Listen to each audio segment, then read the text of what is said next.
Vlogmas, and I am going to be sharing the books I read in November. So November, I participated in Nonfiction November and ended up reading 3 nonfiction books, which is really great. My original goal was to read 5.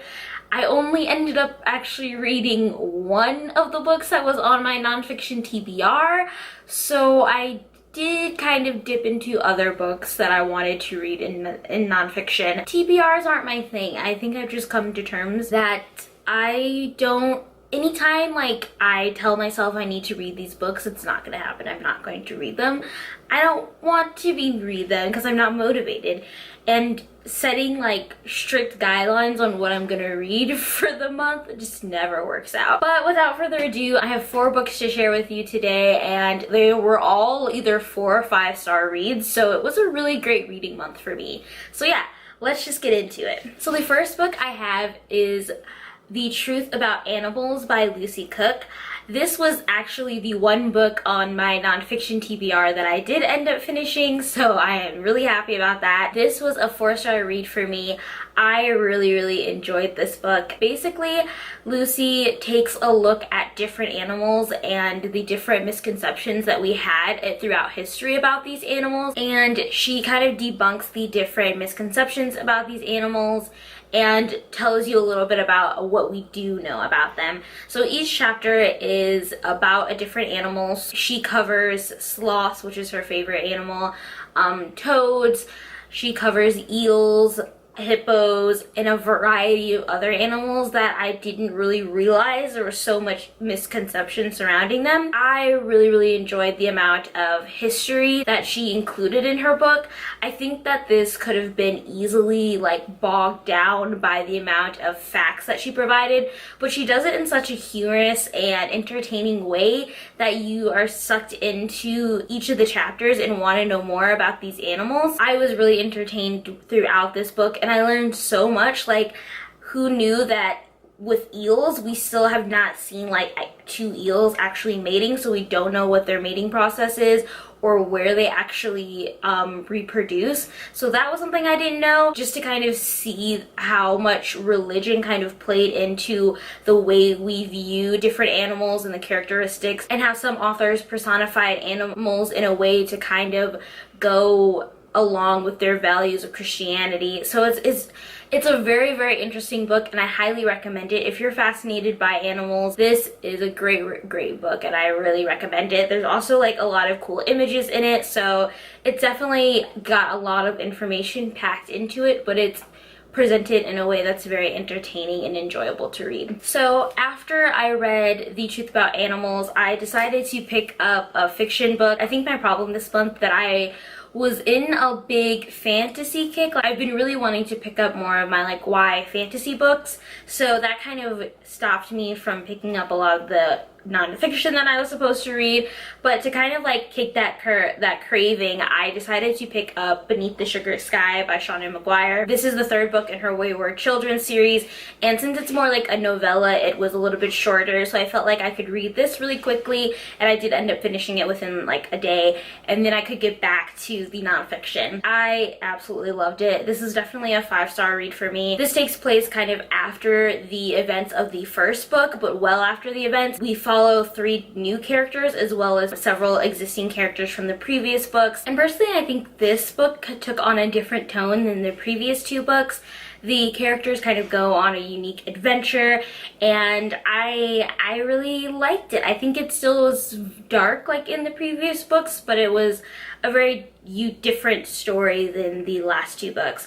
So one of the main characters that we follow in this book is Cora. She's one of the newer characters that goes to Eleanor West's home for wayward children, and she's recently come back from a world where she was a mermaid. She's dealing with a lot of like self-insecurities about her weight, and I think that Shauna Maguire does a really good job of kind of depicting this character. There were a few comments that Cora was making that I didn't feel like were very realistic for somebody that would be insecure about their weight, but I think overall Shauna Maguire does a great job of kind of covering this subject and creating a character that is insecure about her weight, but is also very strong in other ways in this book.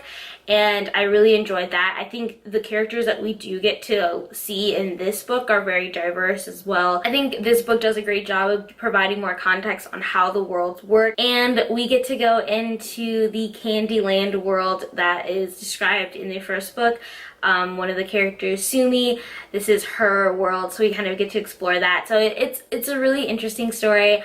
I really like it. I think I love all three of these books for very different reasons, because they do talk about different topics, but I absolutely love it. I mean, you can't go wrong with Shonda Maguire. And the third book that I read in November was March by John Lewis, Andrew Iden, and illustrated by Nate Powell. So this is the first book in I think a 4 or 3-part series about the civil rights movement told through the perspective of Congressman John Lewis. He is one of the last surviving key influencers of the civil rights movement, and he decided to kind of like tell his story in graphic novel form. I really enjoyed the graphic design style. It's all illustrated in black and white, and I think the stark contrast between like the images and the story works really well. So this is kind of told in a different structure. So we have John Lewis preparing for Obama's inauguration and reflecting about the past. So he's kind of reflecting on his experiences throughout the Civil War, and also talking to these 2 younger children who come to visit him about his experience and about his childhood. So I liked that kind of structure because it does have like a good juxtaposition between like this important, memorable moment in our current history of Obama becoming president and this memories of like the civil rights movement and all of that. So I really enjoyed that. I think though it jumps from the present to the past a little too frequently, and the present pieces of this book didn't really offer anything that was like super important to have in the book. There are a few instances in the present where he's like making sure he's dressed warmly enough to be at the inauguration, which didn't really, I felt like, add to the story at all. So I would have to see like the next 2 books in the series to kind of see if the present comes to like a bigger conclusion. But I really liked the parts where he's talking about his past and his experiences in the civil rights movement and the sit-ins that he participated in. Pretty sure that this is kind of geared more towards younger children. John Lewis does a really great job of being really honest about his experiences, and brutally honest in some points. Like, he doesn't shy away from the danger of what they were doing at this time, or the risk that they were taking. So I really like that he is honest about the experiences, but also is portraying it in a way that is approachable to all different types of readers. So I really enjoyed this. It was a 4-star read. And the final book that I read in November was Becoming by Michelle Obama. I listened to this book and she narrates it, and I'm going to be doing a full review on it, so I won't talk about it too much in this video, but it was amazing. I gave it 5 stars. I absolutely think that it's a must-read book for anybody, no matter like where your political ideals are. I think her story is very amazing, and I really appreciated that she talked about like every part of her story and didn't just spend all of the time covering her time and experiences as being the first lady. It really talks about her childhood, her professional and academic career, and her experiences in relationship with Obama. So I really loved it, and I'm going to be posting that review actually tomorrow. So if you're interested in learning more about Becoming, definitely stay tuned for tomorrow's video. So that's all I have for today. I hope you guys enjoyed this video. I really enjoyed all the books that I read in November, and I'm really glad that I participated in Nonfiction November. I am kind of disappointed that I didn't get to the other books on my nonfiction TBR, but I plan to read those in the near future. So you'll definitely probably be seeing reviews of those in December as well. So yeah, let me know what books you ended up reading in November. If you participated in Nonfiction November, let me know how many nonfiction books you ended up reading, and I will see you guys tomorrow. Thanks again for watching. Bye.